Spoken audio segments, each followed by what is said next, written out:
parmi les ministères dans la Bible, le ministère qui cardinal les athées. Ministère qui la cardinal ceux qui ba leur seigneur, ba pape les athées. Tu n'es pas coexister dans la église wana. Na kati yamba wana. Bozo mona ngote ke za mabe makasi. Bozo me ma peuple batu wapi. Bozo me ma peuple congolais wapi. Bozo me ma peuple africain wapi. Tous la ka ba marcher pied na bino. Nga avana ndima. Papa mbongo. Nga omoni ngati na vandi awa. To biso ba congolais. Ti to vandi awa. Ava to ndima. Bino bolo ba keto sala église catholique mususu oyo yo moko za pape. Bo banda o dépendre susu na. Bo banda ko dépendre susu na Rome te. Occidenté. Na occidenté. Mais tant que bozo continuer toujours ko demeurer na kati église wana, na kati yamba na ye wana, na kati ba injonction na ye wana. Olongoli eloko moko te. Parce que bango étant que Nzambe ayeba ki ete Bible et qu'on a changé ne eloko bobandi papa ote ko koloba yango qu'il faut ba réformer Bible ba changer Bible siko ba ko changer nini c'est que kokotsa ba pratique wana et quand na kati ya Bible ke baloba ke Nzambe ne mutu autoriser biloko wana. Nous bricolons la nature, nous falsifions la biologie, nous détruisons l'ordre naturel de la filiation et de la relation de l'homme et de la femme. Mais nous n'avons pas honte. Sikoyo foi oyo bino buso inculquer. Doctrine na bino oyo buso inculquer pa ya batu ba africain peuple. Boye ba ke peuple africain d'abord et ça peuple papité. Le pape ne peut pas venir décider sur l'Afrique. Le vrai diable sur la terre. Rome de kolimwaka. Mutu mwindu bilanda landa. Omoni yo okufa mabe mutu mwindu liwana yo ya mabe yango wana soko kufite nde oyeba makambo te.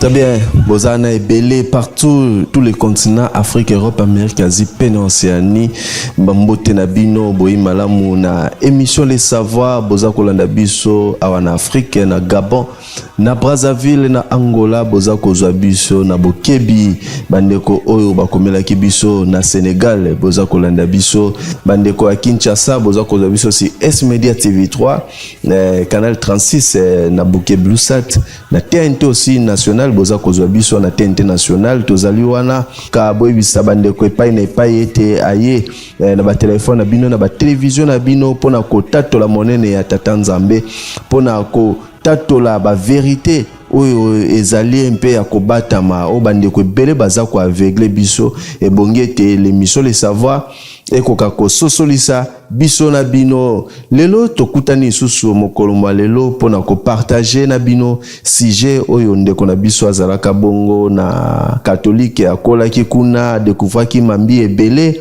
oyo ezali malamu te na foi ya biso bato envers Nzambe na système oyo bandeko na biso bakosalaka esepelisaki ndeko te kasi Nzambe abengaki ebongo ayebisaki lungwa katikati nesika wana na ponela yo nzela mosusu nzela ya lumière ezali pembeni na yo bongete okoka kolanda nzela wana soki moto tu alandi yango akomaka na esprit ya révolte moto tu akomaka na esprit ya combat moto nyonso tu akomaka ko défendre ba valeurs culturelles et spirituelles et authentiques et les valeurs politiques et sociales aussi bato wana parce que ye leader wana yaki juste pona ko défendre l'homme noir ye wana tolobi bongo papa Simo Kimbangu mvuluzi ya Kimbangu ndenge bandeko msusu bako bengaka autrement aussi appelé Dieu masolo ya mboka tokotika ngo te parce que yepe ayaki ka ko bundela mboka ayaki ko défendre ba valeur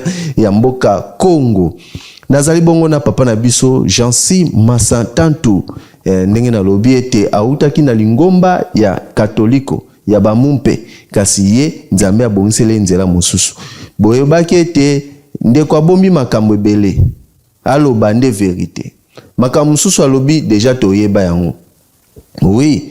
mais lelo oyo makambo mosusu tokosalela commentaire ezali makambo ya papa na biso cardinal Ambongo mambi oya solaki na pape wa Roma bakor oyo basalaki ye na pape. Est-ce que vraiment ezali ko avantager peuple ya Nzambe bande ko catholique? Est-ce que l'église catholique aza ko dégrader foi ya bandimi na situation oyo ya mariage ya homosexuel, na situation oyo ya batu homosexuel? Yango ne masolo o tokosola na papa na biso mokolo malelo Mbuta Jean-Sima Santantu mbote na yo tala micro na yo soki eza kofungama. Mbote papa Jean-Sima Kessa, merci beaucoup na ndengo ya mbinga lisusu na plateau na yo. En tout cas esengo eza ebele lokola papa pasteur Ntangala Ziwano Adolphe Azolanda biso bandimi ya badading cité bango nyonso papa Christian secrétaire Azolanda biso bambote na bino nyonso bisika bozali. En tout cas toye pona sujet oyo tolobeli mokola lelo oyo outi ko aborder ya homosexualité. Ngai penza na mona ngo libaku soki moto abenga catholique papa limbisa ngai oui soki lelo oyo obenga catholique bon c'est parce que okolaka kuna o vivra kuna nazalaka kuna nazalaka na ignorance mais lelo lisusu en tout cas nakoki jamais lokola imaginer donc ikokoma lokola ngulu abongwani akomi meme sikoyo ozobenga yeka na appellation ngulu.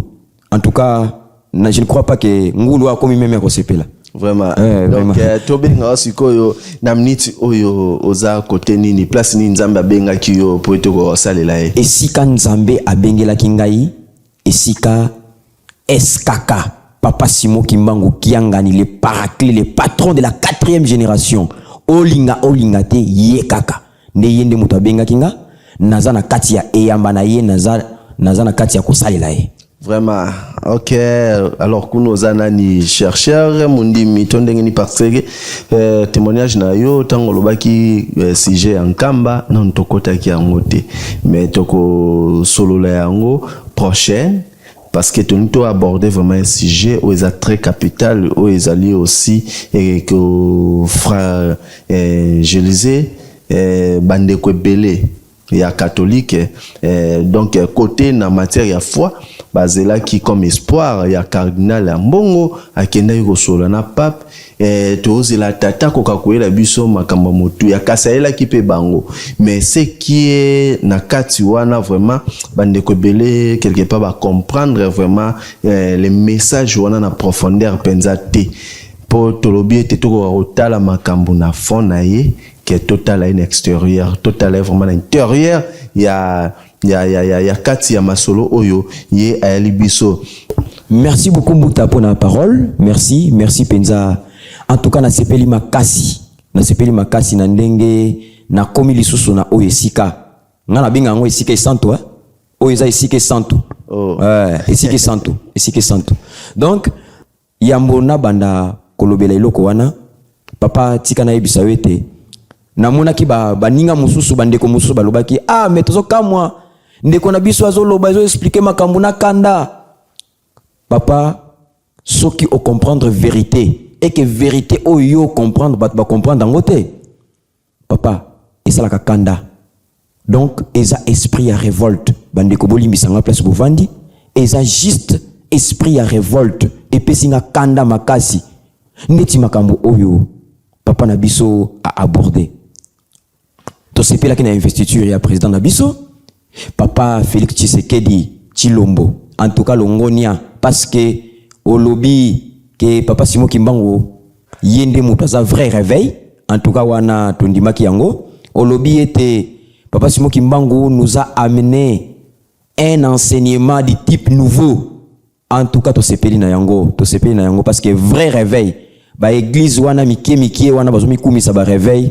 En tout cas to fingi mutote mais baza ba réveil te alors bazwa bisaka na bango biloko na bango bakangisaka soki pe koteka bamanda koteka parce que papa Simon Kimbangu azoya na nguya makasi nazo lancer interpellation parce que tolito kota na vif du sujet interpellation na ngeza nini papa mokonzi mboka je m'incline devant vous. Je sais que vous êtes un président respectueux. Ngana bengako Fachi Béton. Donc, na Afrique mobimba, même, voire même monde mobimba. Président Lekio Azate, vous êtes le seul. Papa, nazo interpellé yo, nelo komoko. Osali, oyo sengeli osala. Pe okosala, oyo sengeli ya kosala. Mais na makambo kosala, papa kobo sanate eke kolakisa biso nzela ya solo biso peuple congolais o tokoki kolanda parce que nzela ezaka moko yebisa bato vérité que Simon Kimbangu kiangani o azali nzambe na biso azan nzambe. Ne vous limitez pas seulement aux prophètes, azan nzambe ya solo. Donc loba yango tu o pe lukela biso eyamba oyo mutu nyonso akokota ape akosambela kuna mutu moyindo nyonso africain nyonso voire même bamindele parce que batu nyonso oyo bamagui eleki kokosa eleki papa en tout cas fongola biso nzela po ete oloba penza solo oyo yo oyebi ya papa Simon Kimbangu ko se limiter na prophète parce que tout le monde ba prophète ebelé de Simon Kimbangu lokola ba prophète o tout le monde lelo oyo nanga toyebi. Or, Azam n'a même titre wanate. Papa na biso to kota masolo oyo yeli biso na catholique moi motuna ba rotunaka tubela oyo kosale makana église catholique selon l'histoire toaki ozwa ete bandeko na biso ebele oyo bakangaka bango na ba administrateur belge à l'époque bazalaki accusé par l'église catholique ceux qui bandeko bayeko tubela na grotte sango moko akobata manasima tango akobata manasima bongo ya kokomasa li rapport na ye après apesi na administrateur ndeko ko comprendre ete bayeko ebisa ye tubela na nzamba yokaki ya lobeli biso ndenga lobeli biso awa tala makambo sala ki boye ezaki na boye osala ki boye bomaki moto alors yo za criminel ali suka na onde na boloko alors tubela pourquoi tubela ya lolenga na merci beaucoup papa journaliste ya liboso ya koyeba ete tubela ezali moyen oyo mokeli apusanaka liboso ya nzambe ya présence ya nzambe na ye pona kosenga bolimbisi na makambo ya mabe na ba faute oye a commettre asali yango ne babengi tubela ya mibale au comprendre que église catholique baza ba missionnaire donc bayaki pona mission batindaki bango mission soki olingi otanga mission wana kende na mukanda oyo ya pape ya roi Léopold II oko comprendre na charte ya 1885 oko comprendre mission nini oyo mundele ayaki na Afrique. Très bien. Ya liboso o basalaki ya kokabola biso, ils nous ont divisé pour mieux régner. Bakaboli biso ya mibale bakaboli biso na Afrique parce que Afrique ezalaki moko mais bango bayaki bakaboli biso na biteni nde lelo poto bomanaka biso na biso ba africain ndenge tozo mona yango lelo na est ya République démocratique du Congo vraiment nzambe azala na bango bato wana baza ba missionnaire nde to tikoloba la fois dernière nalobaki yango ete soki aveugle azomema ndeko na ye aveugle bango mibale bakokoya na libulu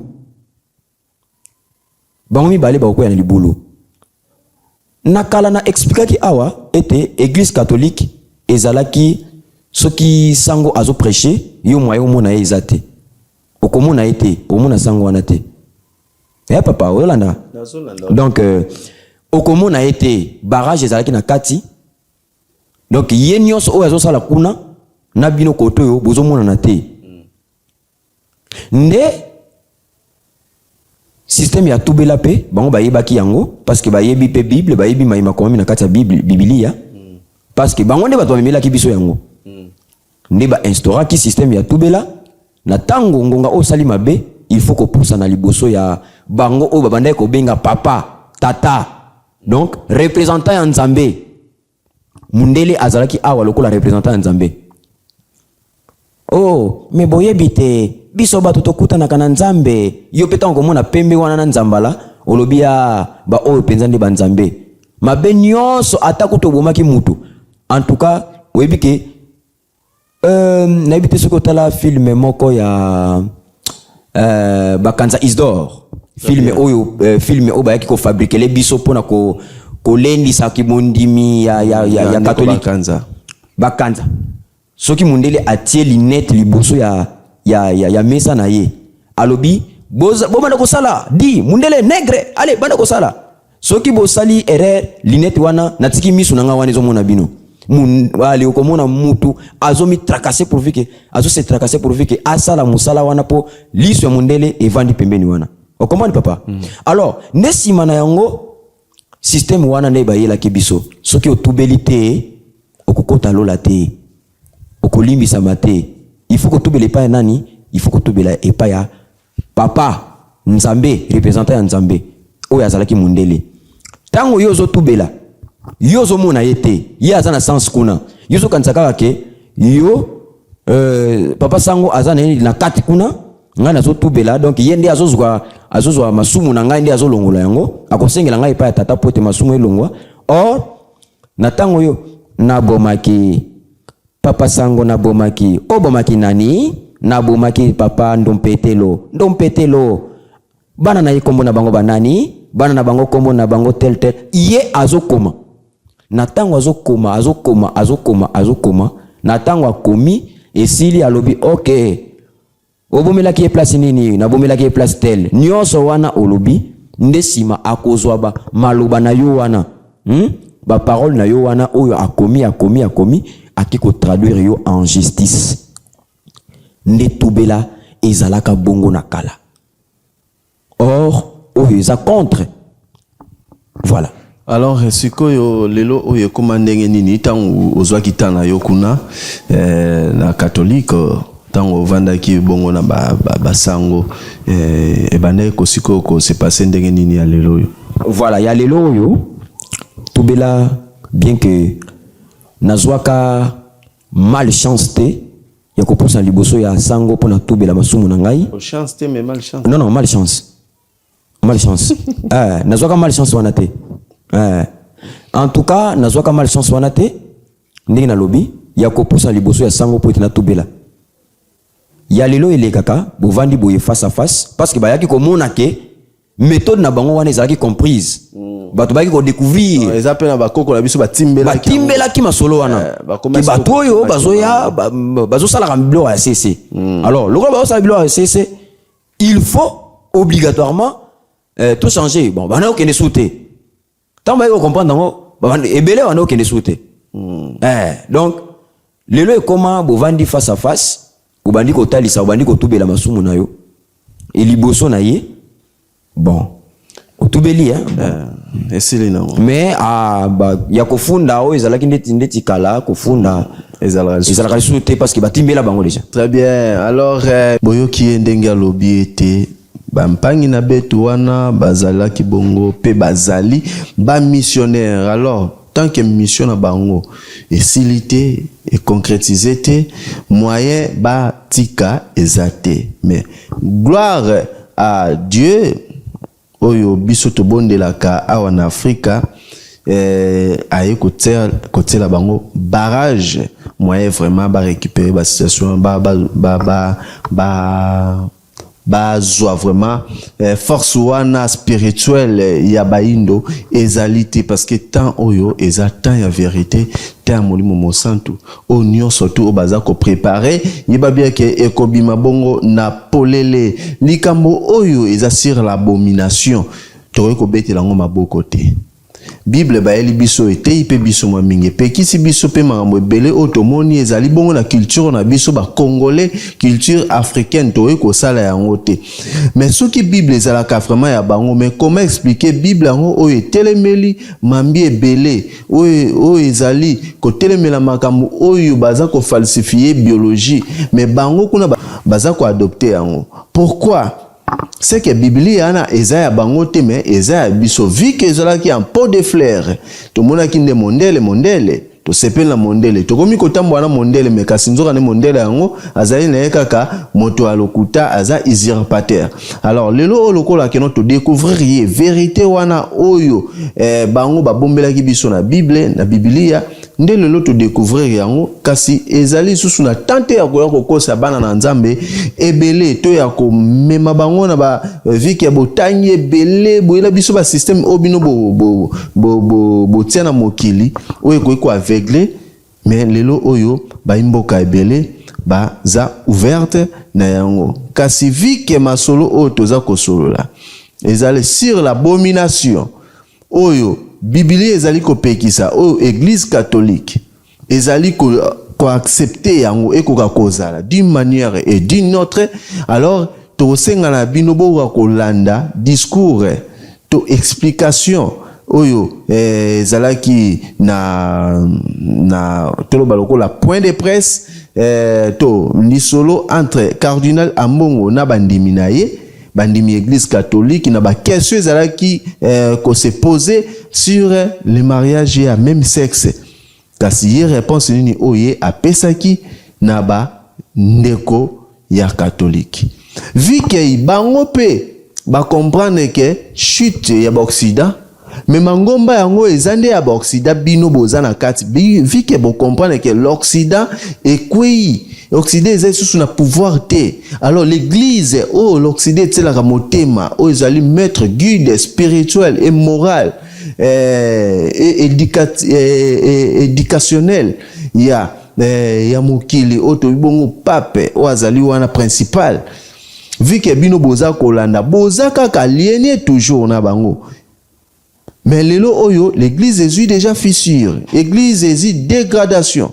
Et bani ko se dégradé l'église catholique. Tolo bango polele parce que oyo eza dignité na vie ya bato. Na vie spirituelle, na foi ya bato. Yeba bien que ça devient déjà une abomination. Tolanda message wana comme ça tozonga na ndeko na biso vike ya ngonde za masolo ye auta kuna yenda koka koyebisa na biso mambi oyo cardinal alobelaki na bandeko na biso ya catholique to akoloba ngo pamba te parce que peuple na biso baza na kati ba famille na biso baza na kati. Alors il faut que sauver ba âme oyo eza na kati kuna tolanda. Occident, comme ils n'aiment pas les enfants, ils veulent s'attaquer à la cellule de base de l'humanité qu'est la famille. Vous détruisez la famille, vous détruisez la société. Maintenant, ils commencent à payer en Occident. Comme ils n'aiment pas les enfants, ils ne croient plus à la famille, ils ne croient plus au mariage. L'Occident est aujourd'hui en perte de vitesse, en termes de valeur. Ils n'aiment pas les enfants, mais même pour tourner leur économie, ils sont obligés d'aller chercher des gens à l'extérieur. Petit à petit, ils vont disparaître. Ils vont disparaître. Nous leur souhaitons bonne disparition. Mais ce que nous ne voulons pas, c'est quoi? C'est qu'ils veulent nous imposer leurs pratiques que d'ailleurs le président Poutine appelle mœurs décadentes de l'Occident. C'est une culture décadente. C'est la décadence culturelle et morale d'une société. Une société en décadence. Mais ils veulent imposer ça chez nous. Aujourd'hui, le système des Nations Unies essaie de faire passer l'idéologie des LGBTQ à travers les organes des Nations Unies, notamment l'UNICEF, l'OMS et d'autres structures des Nations Unies. À travers ça, on nous impose leur culture, moyennant le financement. Et si vous n'acceptez pas, ils coupent le financement. Or, notre culture en Afrique n'est pas comme ça. Nous avons beaucoup de défauts, mais on ne peut pas nous reprocher l'homosexualité. On peut trouver des cas isolés, comme on a eu en Ouganda. Les martyrs de l'Ouganda, vous connaissez leur histoire. Mais l'homosexualité était pratiquée par la noblesse en Ouganda, mais c'était une pratique plutôt mystique. Comme dans certaines cours, on vous fait croire que pour avoir un pouvoir, tu dois avoir des relations avec des proches parents. Ça, c'est une conception mystique. La société ne fonctionne pas comme ça. Donc, cette pratique n'existe pas chez nous. Voilà pourquoi, quand le 18 décembre 17 nous avons reçu le document Fiducia Supplicans, signé par le préfet du dicaster pour la doctrine de la foi et contresigné par sa sainteté le pape François, il y a eu levée de boucliers en Afrique. On ne comprenait pas ce qui se passait au niveau de l'Église. Même les autres églises qui nous appelaient, on dit mais on compte sur l'Église catholique pour contrer cette idéologie. Maintenant, vous êtes le premier à autoriser la bénédiction de couples homosexuels. Vous tous, toutes, vous avez souffert de ça. Beaucoup. Tout le monde a souffert de ça.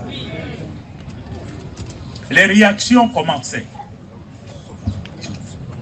Et en toute responsabilité, j'ai écrit à toutes les conférences épiscopales d'Afrique et de Madagascar. Parce que nous sommes tous rassemblés dans une structure qu'on appelle SHEAM. Symposium des conférences épiscopales d'Afrique et de Madagascar. Le siège est à Accra, au Ghana. Le secrétariat permanent est au Ghana.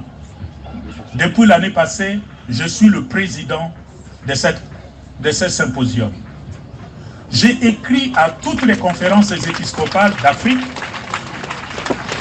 pour me faire parvenir leur réaction par rapport à ces documents. Les conférences épiscopales ont écrit.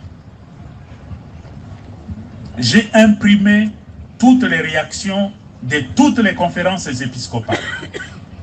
J'ai fait la synthèse. Un document intitulé « Synthèse des réactions des conférences épiscopales d'Afrique ». Et j'ai écrit personnellement à sa sainteté le pape François une lettre de 7 pages. Je lui ai écrit non pas seulement comme le président du SHEAM, mais je lui ai écrit comme son conseiller, membre du conseil de 9 cardinaux qui accompagnent le pape dans la réforme de l'Église.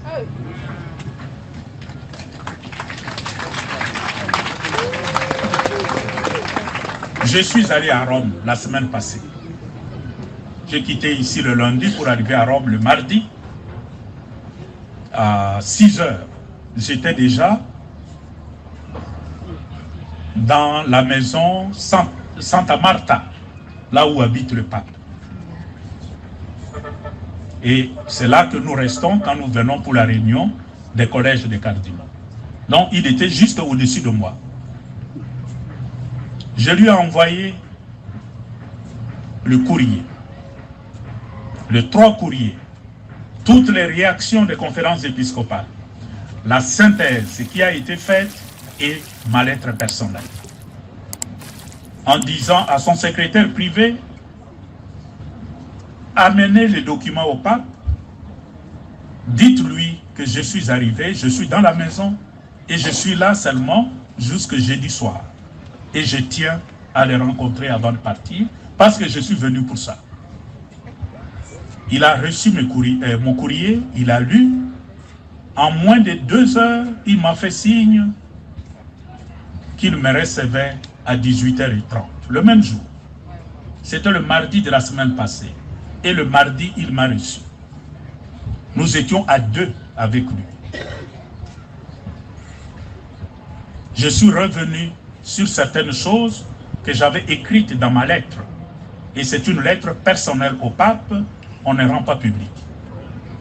Par contre, la synthèse des réactions des évêques d'Afrique, c'était un document qui a vocation à être rendu public.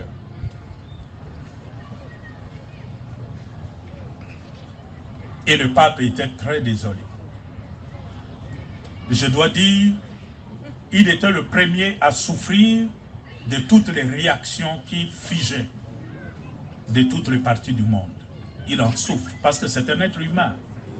C'est un être humain. C'est pas que ça lui fait plaisir. C'est sur le champ qu'on a convenu avec lui parce que je lui ai dit, la solution à cette question, ce n'est plus de nous envoyer des documents avec des définitions théologiques, philosophiques, des bénédictions. Ça n'intéresse pas le peuple.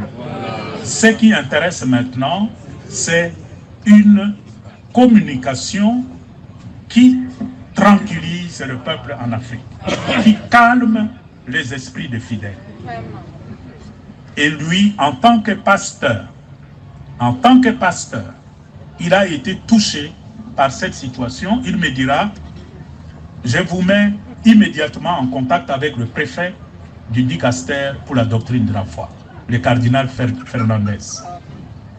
Le même soir, à 19h30, nous étions à table avec lui. Il a fait venir. Et on s'est mis d'accord pour travailler le mercredi. Et le mercredi, je me suis retrouvé au dicaster pour la doctrine de la foi, qui est le dicaster le plus important du point de vue de la foi catholique. Avec le préfet, moi, devant l'ordinateur, un secrétaire qui saisissait, nous avons préparé un document. Et le document, nous l'avons préparé en dialogue et en accord avec le pape François.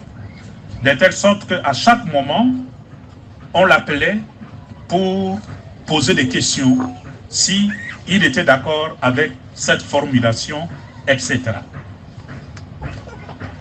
À la fin, j'ai signé le document en tant que président du CHEAM au nom de l'ensemble de l'Église catholique d'Afrique. Et le préfet du dicaster a contresigné. Pas sur le document que j'ai rendu public, mais sur le document que nous gardons dans les archives. Et le document est intitulé « Non à la bénédiction des couples homosexuels dans les églises catholiques ».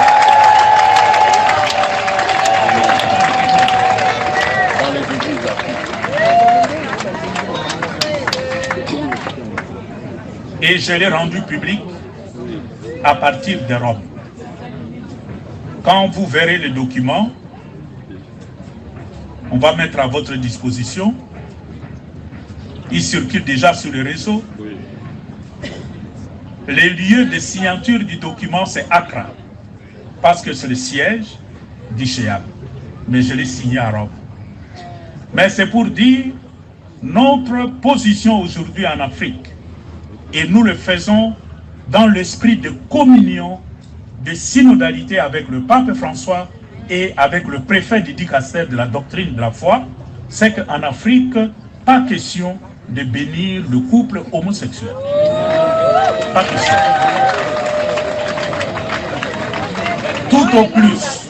Tout au plus, nous devons respecter les personnes homosexuelles. Parce que ce sont des êtres humains. Nous ne devons pas le regarder, le traiter avec mépris. Ce sont des créatures de Dieu. Et en tant que créatures de Dieu, si individuellement un homosexuel demande une bénédiction, nous bénissons les personnes. Nous pouvons le bénir en tant que personne. Parce que même un criminel, quand je vais en prison à Makala, il y a des criminels là-bas. Des gens qui ont massacré, qui ont tué, mais quand ils demandent la bénédiction, on le bénit. Mais pourquoi nous le bénissons? C'est avec espoir que la grâce de la bénédiction puisse l'aider à se convertir. Et si nous bénissons un homosexuel, c'est aussi pour dire ton orientation sexuelle n'est pas conforme à la volonté de Dieu. Et nous espérons que la bénédiction puisse t'aider à changer. Parce que l'homosexualité est condamnée dans la Bible et par le magistère de l'Église. Nous ne pouvons pas être le promoteur d'une déviation sexuelle. Qu'ils le fassent chez eux, mais pas chez nous. Très bien, merci beaucoup. De retour na mwana mboka Jonathan Kulungwa la sima caméra na rejikuna élément encore très profond. Kasi tolandango na bokebi tozana pona koede mboka. Mission église, mission ya les savoirs yango na mission na yango. To koti to fouiller to trouver loko mwa motu ya eloko linge memba na perdiction, abomination. Tozongi sa batu na nzela. Muta na ngai yoko outa kuna na ba mumpe na ba missionnaire. To bandaki na likamba mission awa pesa ki ndenge mission na bango ezalaki. Toye awa sikoyo sur kaka ya mission wana. Mais d'une manière spirituelle toki makambo yo papa na biso alobi na ba question batuna kiye na ba fidèle.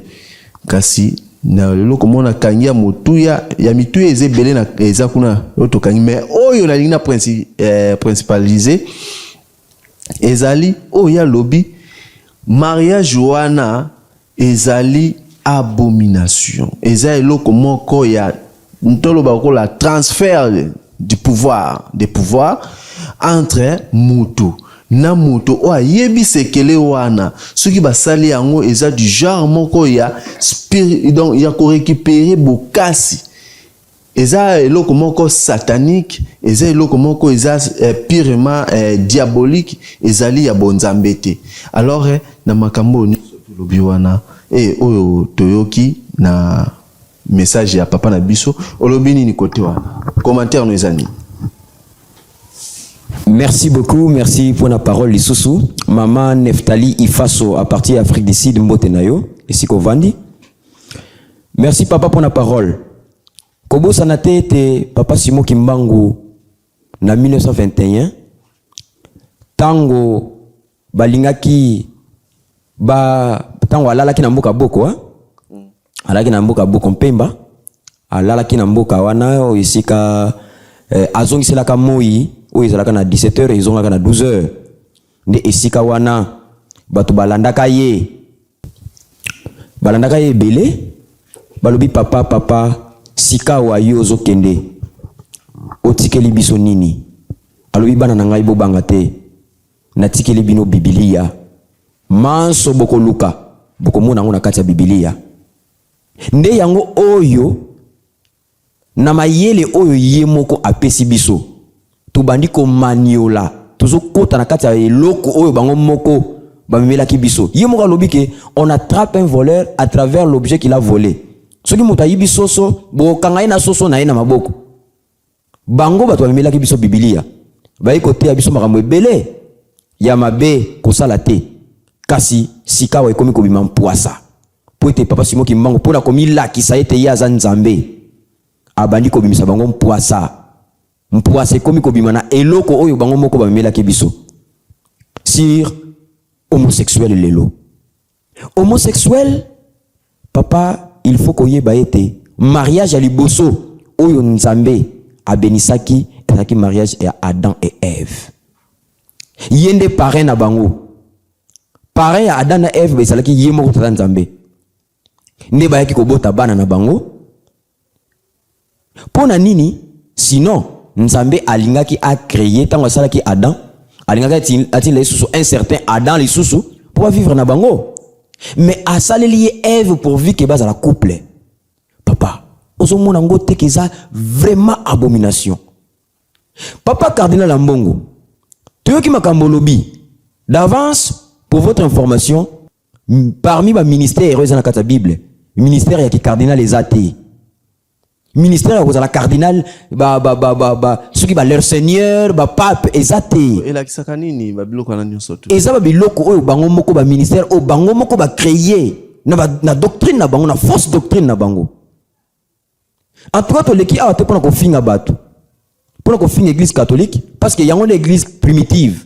Tu es bien en kasi makambo o ekomi koleka ekomi ko décourager na bandimi. Natala ki télévision na moni bamboka mususu papa. Tant ba yoki message wana ya sainteté na bango en tout cas ba comment ko bima na église. Et comme ko pesa pasi ya kusakana te papa. Homosexualité oyo, ça veut dire quoi? Nyama ya mobali babota kana nyama ya mwasi. Lelo oyo technologie est plus loin. Papa, ma mususu ya eza rolobate awa parce que tout ça na etando. Ba komi ko sala robot ya mwasi. Donc papa ko yiko uta musala adana posa mwasi te. Pour robot ya mwasi azali, a sala makambo na nyonso et pas ya robot wana.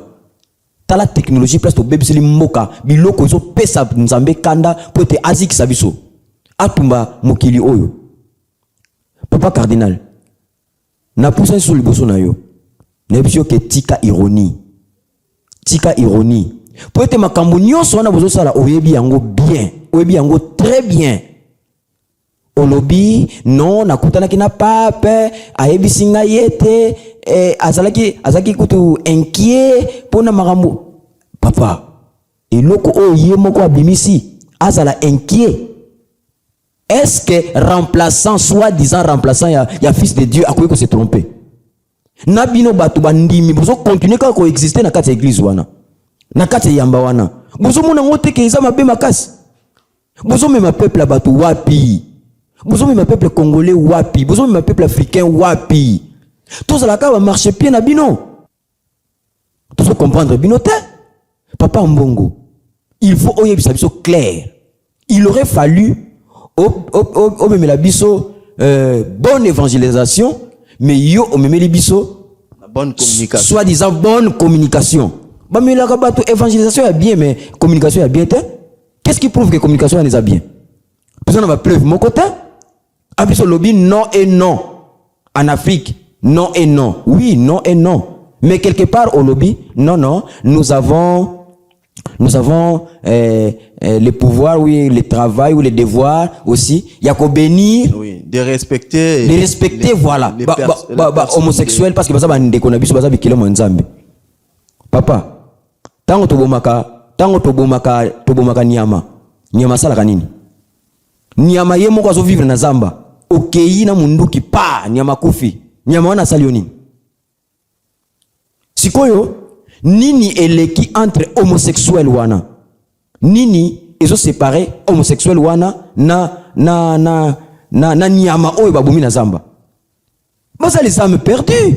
Mais papa nanga na cadre wana j'ai bien suivi le cardinal que moto wana ebongi ko bénir ye côté ya ye d'une manière ya ko évangéliser ye d'une manière ya ko éduquer ye ko rééduquer ye pour que à s'acquitter na situation université nini oba fongoli pona ko éduquer ba homosexuel. Mais na cadre évangile yango wana ya cadre ya bénédiction wana individuel biso to lobaka boye Ntwanzenzi ngiantukolwa konki. Les poissons commencent à pourrir par la tête. Au moins, si vous êtes baby, si vous êtes poli, c'est que nyonso wana e baby.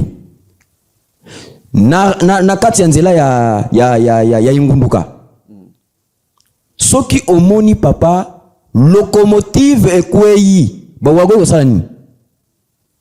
Ndisiko nini oyo lingo yebisa biso ke non wana eza ya biso te pendant que bino nyonso bozana c'est que nga avana ndima papa Mbongo nga omoni ngati na vandi awa to biso ba congolais tito vandi awa avato ndima bino bolo ba ke to sala église catholique mususu oyo yo moko za pape bo banda dépendre susu na Rome te occidenté mais tant que bozo continuer toujours ko demeurer na kati ya église wana na kati ya yamba na ye wana na kati ya injonction na ye wana olongoli eloko moko te eloko moko elongwe ezate c'est que ozo ya na mascarade ozo masquer population pourvu que ko quitte sa température pona na yebi eloko bosali bongo eloko esali bosali bongo po bandimba ki mabino te mais coûte que coûte bandimi wana baza ya binote baza ya Simon Kimbangu Kiangani eskaka bakobima bandimi wana baza ya yuta baza ya binota boye ko convertir bandimi ya batu bana ya batu ya papa Simon Kimbangu bino bozui bango pona ko tracele bango nzela mususu papa homosexualité Bible yango bino batu bomila ki biso yango ti. En plus papa na rappelé quelque chose hein? Papa Nzambe mwana oto bengi papa Dialunga na Kiangani Salomo akendaka na poto atikela bango sans Bible. Vous comprenez papa? Sans Bible tunanga ya langi nini ya Kikongo, sans Bible ya Kikongo papa atikela bango. Est-ce que va se poser ka ba question pona nini batikela bango ba Bible wana? Parce que bango étant que Nzambe Nzambe ayeba ki ete Bible et cause la changer nde eloko bobandi papa ote ko koloba yango qu'il faut ba réformer Bible ba changer Bible.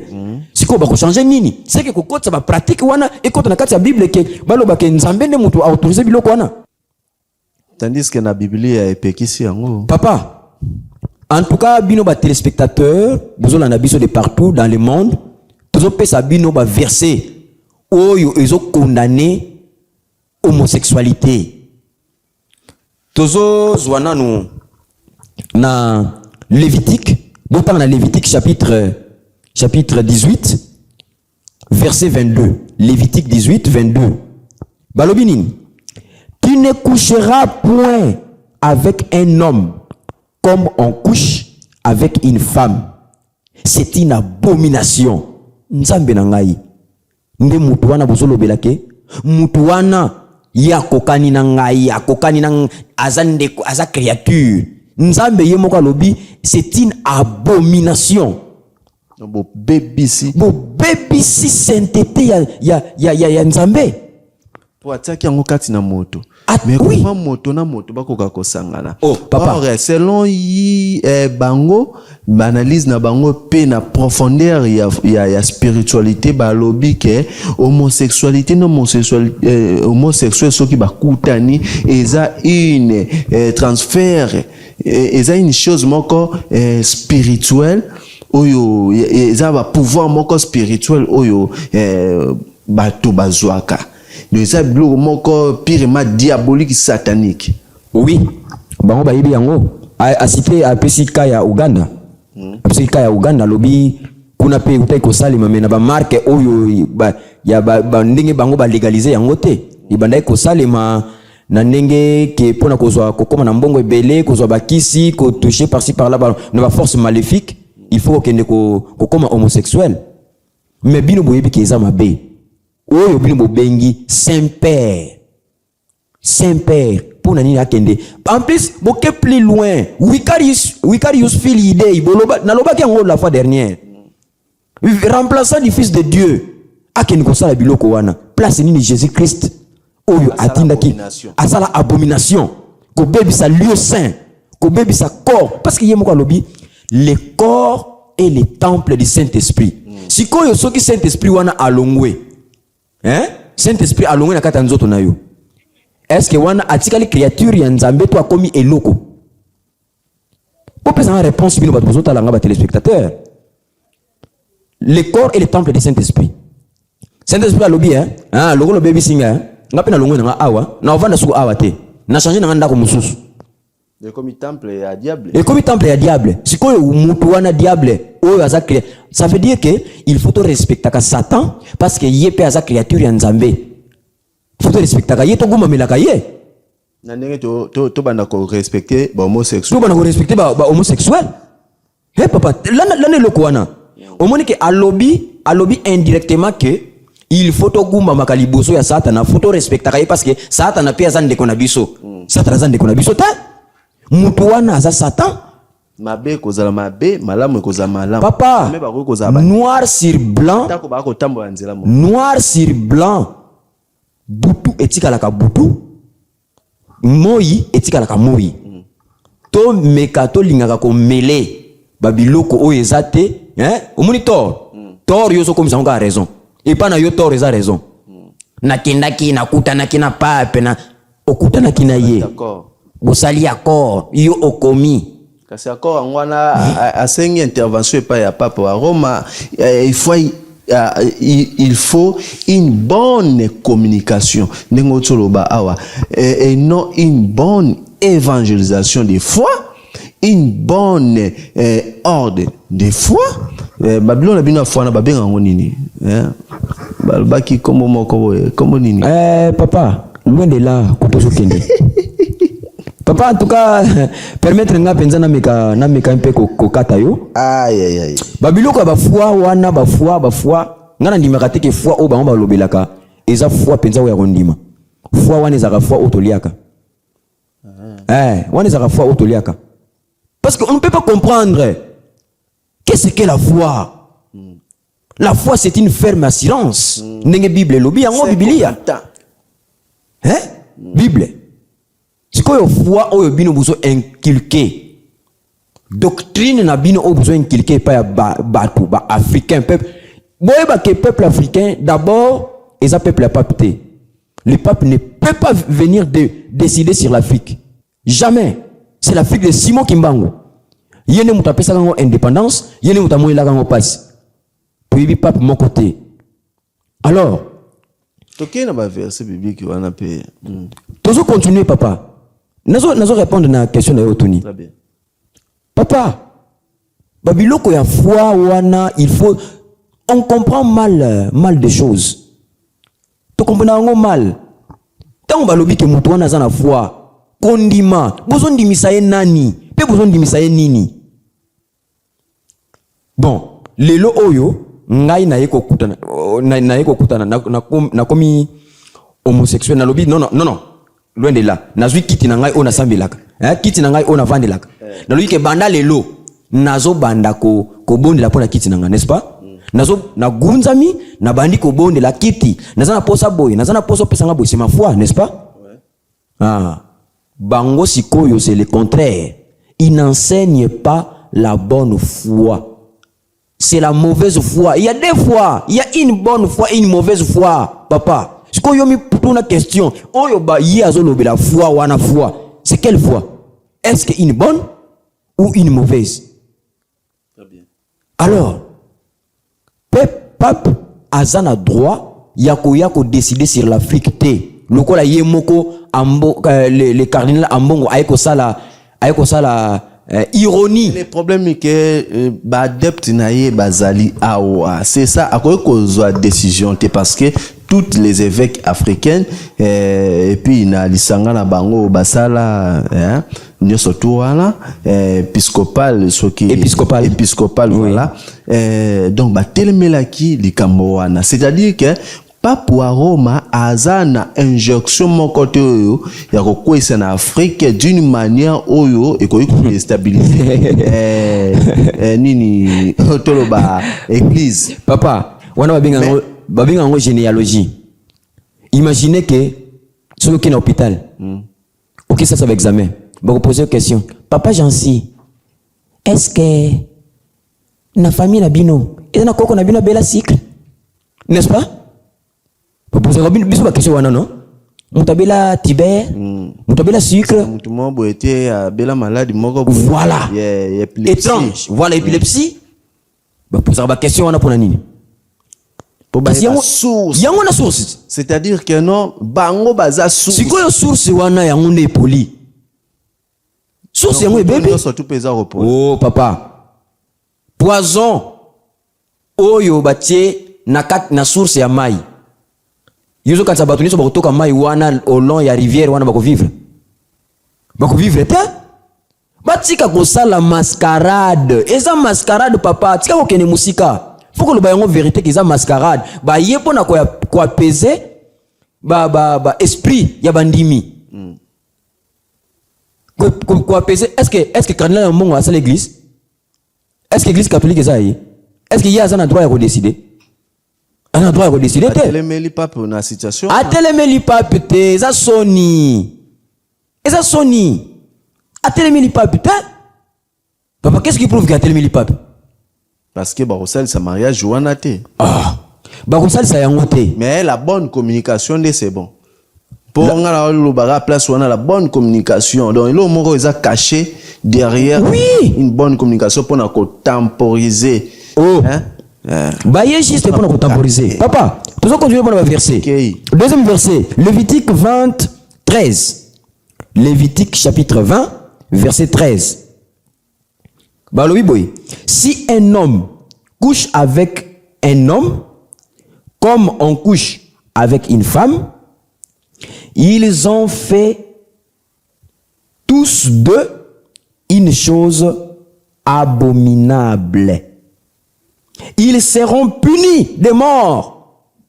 Leur sang retombera sur eux. Oui, ok, papa? Donc, tout le monde barré, bon. Tala, au moins, ils sont là. Ils sont là, président. Ata bino bondimi yango. So inga na président de la République. Mais ata homosexuel mo kwa tika na mboko. To landa bino pena na mabanga pe to ko bare bino tout. Po lo bo sala sala ata. Et loko oyo Bible lobi eza abomination. Yo so lo bo non ba za bande ko na biso. Et si réellement to respecta ka Bible, to landa makomi oyo. Oh Bible lobi. Ah oui. Pour tout ça mais à travers Bible. Ce n'est pas dire que non, tous aura non, pour oyo elobi Jésus-Christ il est sauveur et wana de to kangam nango. Mais na makambo oyo Bible te. Oh, il faut respecter Bible. Papa, ngai mutumoko aibisinga non. Moi je ne peux pas devenir kimbangiste. Pourquoi? Parce que je crois Jésus-Christ comme Seigneur et Sauveur. Merci beaucoup Yaya. Na pesio longonia. Continue kondimela Yesu na Yohana. Yesu oyo wana ba botaka na film wana, hein? Continue kondimela ye. Alors, qui est le vrai Jésus? Jésus en oyo zo croire. Oyo zo lobela ke moi je crois Jésus comme Seigneur, je reçois Jésus comme Seigneur et Sauveur. Jésus en nani? Jésus nini? Est-ce que yebi source na ye? Source oyo ba ko ye moko pape. Na répéter sur eloko wana, hein, papa. Aloba ki boye Dieu c'était noir. Jésus-Christ c'était un Africain. Il se trouve au nord de l'Angola. Wana Pape Jean-Paul II. Pape François Aye Alobi, le peuple congolais est comparé au diamant pur. Est-ce que nous avons le diamant Diamant pur, ça veut dire quoi? Et l'eau, ça sans tache, non? Très bien. Omoni. Et puis a ebisaki na bato o bazana maboko na bango salité ba retirer maboko na bango na Congo, c'est-à-dire Congo ezali mboka moko boye eza pure. Ayebi Congo eza elamba moko boye esimba tachite. Alors vu que yango elamba pembe yo maboko a salité lungola. Ayebi pourquoi aboya kineka koloba ke bolongola parce que Congo eza mboka o nzambe avandaka fala loba expression yango wana yake na ba diamant biso toza ba chimiste teke na ba diamant biso terre terre. Mais papa na ngato on a ba chapitre tangio par eza ba ancien testament biso toza de na nouveau testament parce que Lévitique eza mibeko ya bato na kala. Oui. Lelo oyo toza na temps de la grâce. O nyon surtout eza ngolo. Merci. Soki okuta na libaku ya kozala homosexuel eza grâce. Soki okuta parce que na mabaku mususu obeti boye komi homo, c'est-à-dire moi mon solo olandi cardinal alobi ndeko wana Uganda donc babande ko sala yango pona pouvoir mokili. Vous comprenez ba ko servir ba yeba ki yango pe donc bango de ba yeba ki ba zo pour pouvoir eza bongo. Oh siko ba yeba ki ndeni bi ke eza pouvoir mais ndenge nini oh siko ba yeba ki ndenge nini ba yeba sanga no ba de kana na TV ba explique nanu ba yeba ki ndenge nini ki ba zuila ngo pouvoir parce que ngana yibi na ngo te que comme homosexuel eza kozwa pouvoir ya mokili siko bazwa ngo ndenge nini ba démontrer biso lisusu parce que ne so comprendre te or que ba yebi na bango papa c'est que eza abomination mais quelque part batu ba za ko accepter. Donc na Rome papa donc na Rome to yo ka Rome Roma place oyo Vatican botami place oyo Vatican botami donc balobini Baroma balobini Romains chapitre 1 verset 27. Je reprends Romains 1 27. Balobi boy. Et de même les hommes abandonnant l'usage naturel de la femme se sont enflammés dans leur désir les uns pour les autres, commettant homme avec homme les choses infamées et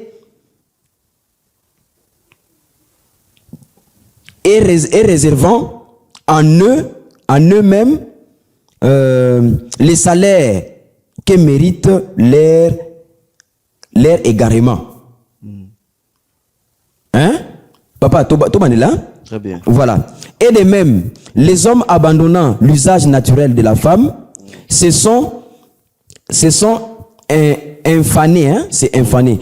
Se sont infanés dans leurs désirs, les uns pour les autres, commettant homme avec homme les choses infanées et recevant en eux-mêmes les salaires méritant leur égarement. Wana Romains combien? Romains chapitre 1 verset 27. Wana ngana tangango na lingala balobi boye. Titre nango ezali bato nyonso bazali na masumu. Voilà. Tozwa 20 hein? Non 1. Chapitre 1 27. Verset 27. Elobi boye. Mibali pe ndenge moko batika koyeba nzoto ya basi. Mibali pe ndenge moko batika koyeba nzoto ya basi, kasi mitema na bango elingi bobele koyeba na nzoto mibali na mibali. Basalaka makambo ya soni na kati na bango. Voilà. Pe boye bozwaka etumbu oyo ekoki pona makambo na bango ya mabe. Boulani papa. Très bien. Et ça quand Ancien Testament aux olobela sur Lévitique. Ancien Testament kakate. Nouveau Testament verset ezali. Verset ezali belé. Toujours continuer kotangela bino. Très bien. OK.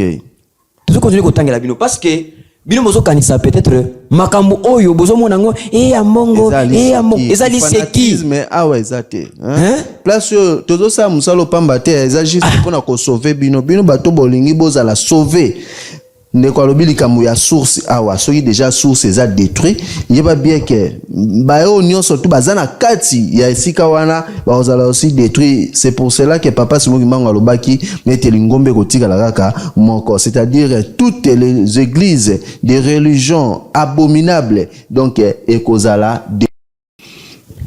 Voilà. Papa, tu peux continuer? Très bien, OK. 1 Timothée chapitre 1 verset 10. 1 Timothée 1 verset 10. Nzamba lobinini.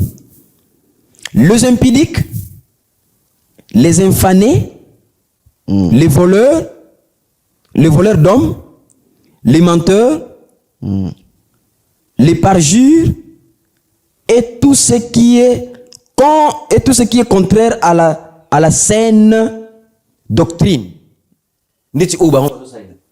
Et tout ce qui est contre à la saine doctrine. Doctrine, on va changer. Va falsifier doctrine. Il y a Christ.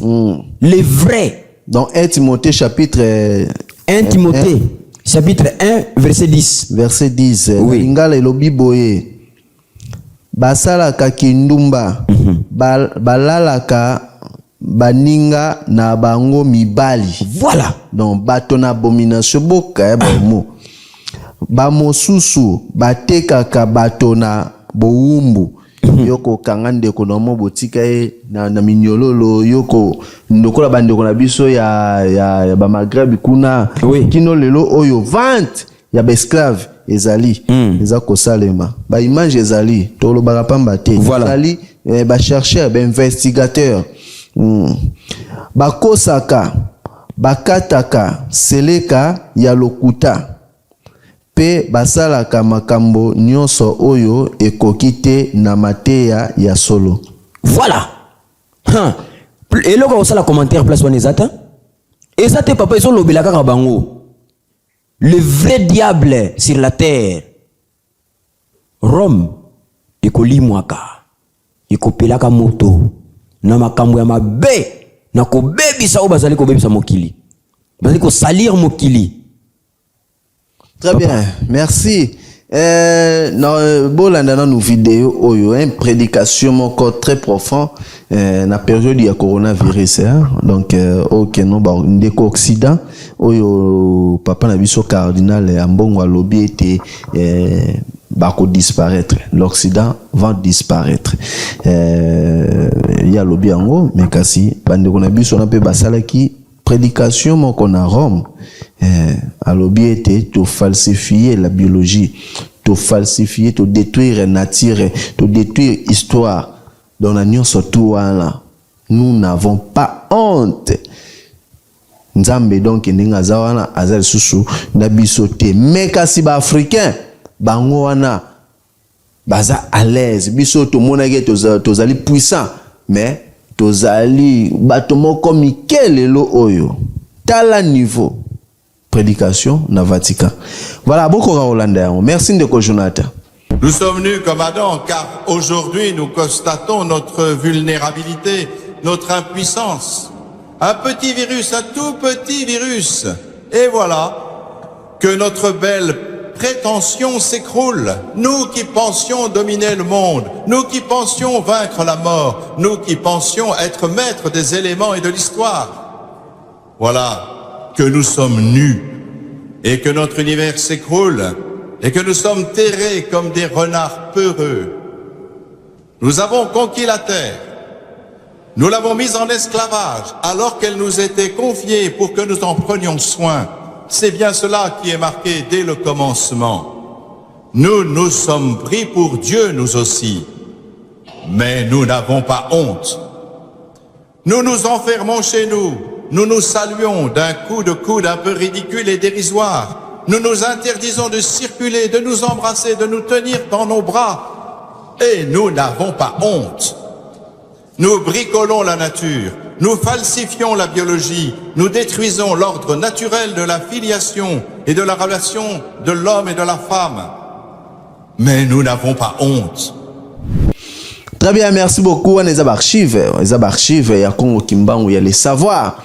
To bomba kababilo kwa namba surtout pour na kotalisa toujours monene ya tata Nzambe kotalisa lokuta makambo biblia makambo Romain et Timothée lobeli awa yango wana mekasi tozwa courage bande ko na biso bozwa courage ya koloba vérité pour que makambo oyo esila vi que concurrence il y a pouvoir ezali bino bolinga toujours ko conquérir mais barrière déjà etiamaki pouvoir mon côté ko dominer sur les pouvoirs de papa Simon Kimbangu ici en Afrique et au Congo. Alors papa nangai Olandi vidéo wana commentaire ezali ndenge na oti ko talisa awa. Oui papa déjà compris.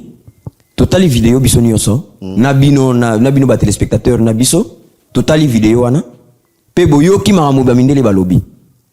Et loko zo kamwisa ngai awa biso ba mindele ndombe. Ça veut dire poso ya mutu mwindu, mentalité ya mundele. Comment se fait-il qu'on s'approprie na eloko eza ya yote?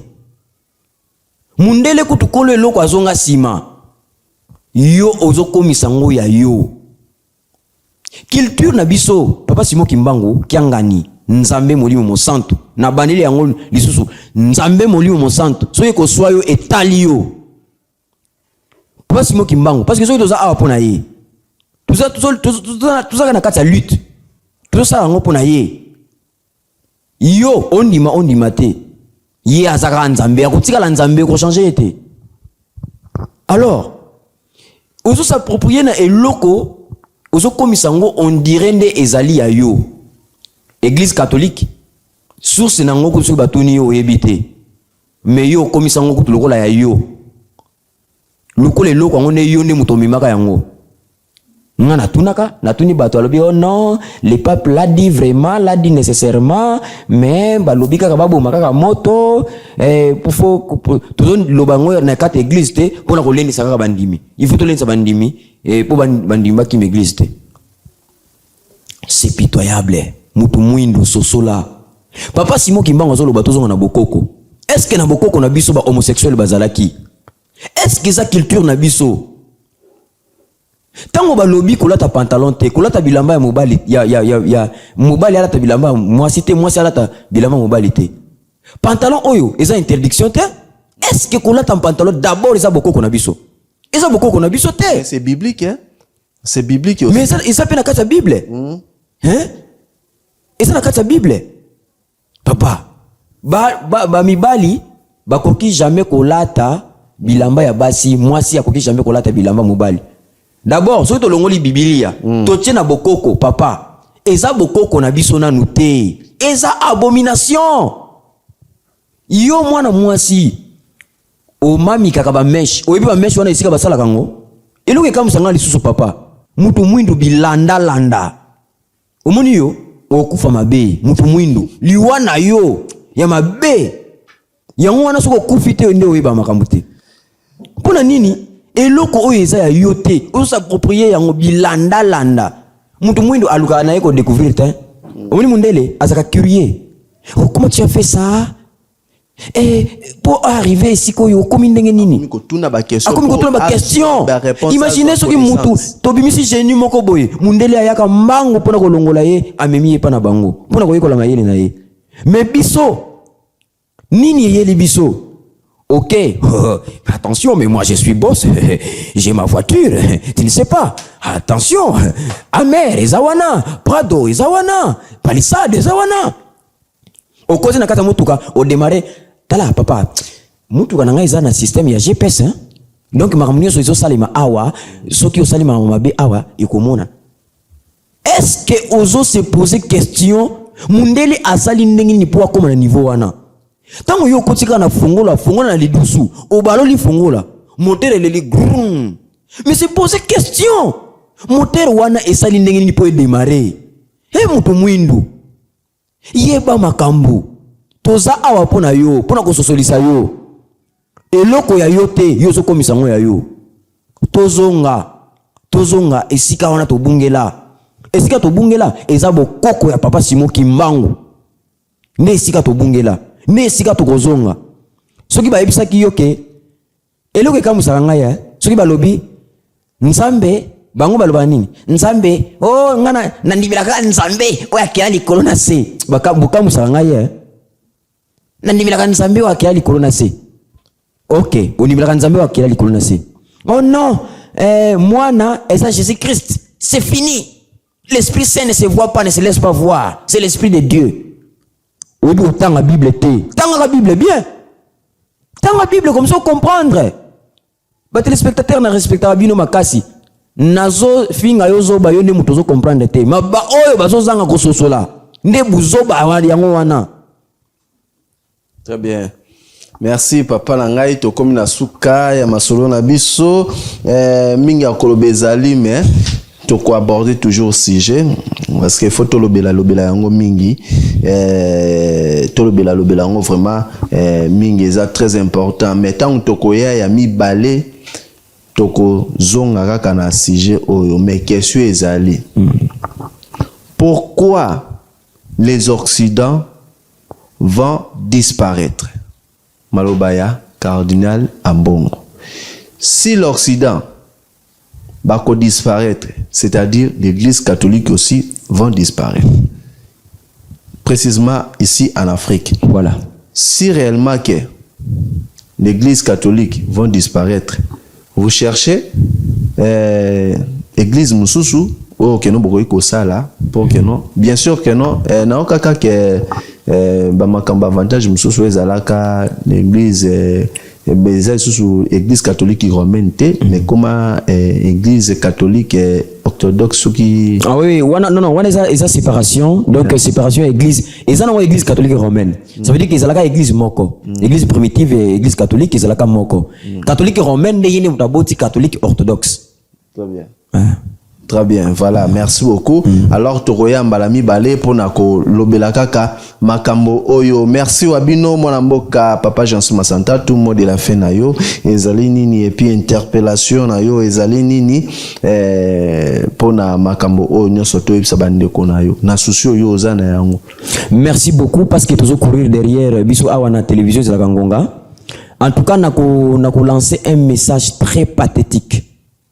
Nabino nyonso o bozolanda biso bandimi nyonso na ba sympathisant biso bozolanda biso en tout cas toza awa pona bino tozolobela makambo oyo pote bola muka pasi eleki mingi bandeko na ngai pasi eleki tozoka pasi lelo oyo bozoloba le président ne travaille pas bien ezali kamwa président te c'est un problème spirituel to se bloquer biso moko omoni soki to continuer boy soki bozo continuer ko sosola te to kolesana okata pena mwana otie na nzungu pona nini passe leki nzale leki tozo yoka te makambo azo yebisa biso vraiment prophétique parce que naoka ke papa Diangenda papa Simon Kimbangu pe alobela makambo wana ke batu bakolia na papa passe zoya na bango ekokisa maka vraiment papa passe koya passe zoya eza na nzela bino ba obozo ndima te toza awa qui vivra verra lokola papa Diangenda alobaka yango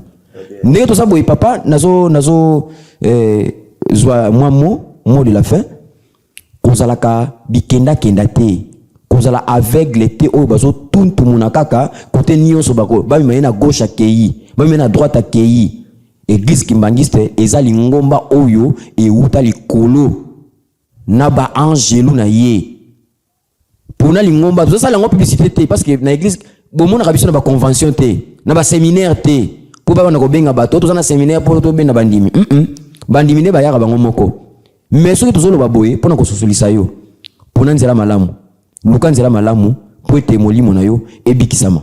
Merci papa. Alors pour le travail scientifique il y a ndeko Masantanto ça qui souhaite un travail scientifique alors merci beaucoup dans un travail scientifique le quoi toujours courir derrière le temps dans un travail scientifique toujours comme un livre sur Papa Simon Kimbangu mais la fois prochaine tu copies Sabino intitulé un livre donc toujours comme déjà toujours enrichir toujours en tout cas c'est un livre qui sera très riche qui est déjà riche.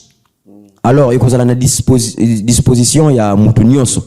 Oyo alingi asunga pe musala oyo numéro na biso to alingi abenga biso pona question pona ko fortifier biso numéro ezali 089 27 43 9 14 na bandeli 089 27 43 9 14 ne numéro na biso oyo bokoki kozula biso. Bien.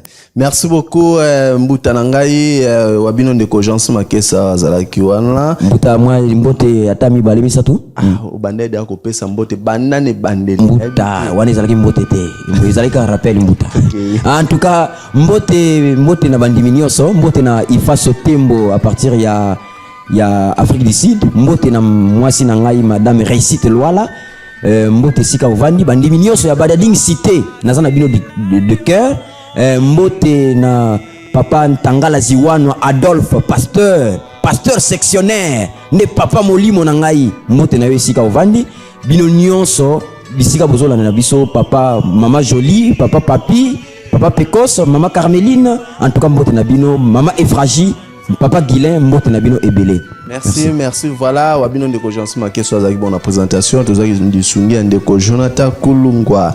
Bino bansoto bozui émission oyo na sengaka toujours na biso na bino komba tete Simon Kimbangu ezalaka bololote ezalaka besu calme kasi pa bandeko mususu soko tangi komba Kimbangu donc il faut azwa chicote. Otangi susu chicote ya omona azape. C'est ça. Frappe ne ya papa Simon Kimbangu kombo wana ndeza ko bangisa bato pe ezoko frapper bato. Mais yo kozwi tana oyo kolanda kombo oyo ya koyoka makambo ebimi awa o analyser pe bien o comprendre o conclure merci na yo ndenge ozwaki tana yo toza ko respecter bino toujours soki omoni ete ko appuyer makanisi ya bandeko o toza na plateau benga biso tozali wana ezaka ka appui financier te mais moral contribution na yo d'une manière conseil, conseil ainsi de suite ezali très important et pai na biso merci na papa Kalimba Lofinama na mama Anne Guna Bisiko Zali, ndeko Alberto Mapoto, mon frère, na molonga na maman Hermine Fwami, papa Edi Zolandonga na maman Judith Diakese, maman Orlik Marie, maman Léonie Bisiko Zali kuna na Canada, papa Smoki Mangu Chimanga, elongo na maman Georgette Tuzola na papa Alex Bisika Bozali kuna, ba o bakoka kate kotika Congo Kimbango bango wana ba se manifestaka vraiment présence na bango conseil na bango mamnyo so tout mama makese vraiment bambote na yo bisiko zali kuna bisika ozali voilà to kozela yo kuna na Londres voilà pourquoi papa Kelly bakanisa la biso toujours mama Marie mama Mwilwe bisiko zali kuna na Italie. Pourquoi pas maman Karine Tekazaya, maman Nancy Tekazaya, bozali tellement ebele mon vieux dem samdele mbokali ya tikete to commissaire mokosa divinité papa Kimbangu kianga ni grand boussole mo pe misi mo pepe bakanga kango te ko boy mo pepe ozali be mo wei okoki makambo te chumbola libulu po ete ko kokende papa Kimbangu apesa moto na moto mission kati na mboka o epe devoir bobela attention te siko yo salaka nini na makamunyo soto wana vérité tikala ka vérité Mbuto zo déranger dans la botola qui de micro. Vérité sa vérité papa. Merci beaucoup. Koloba sous-souté faut vous discipliner na plateau. Voilà. Yo ko makambo te ozali be mo wei chumbola libulu ko kende wana moto ya bomakango wana makelele ye akitisa kango. Soki la yesu ete kaka na biso na bino tozane miso le savoir ba makesa penza il faut balobela makambo partout aux alliés babia koza makesa so za makesa te kesa te boma michumwa na opokende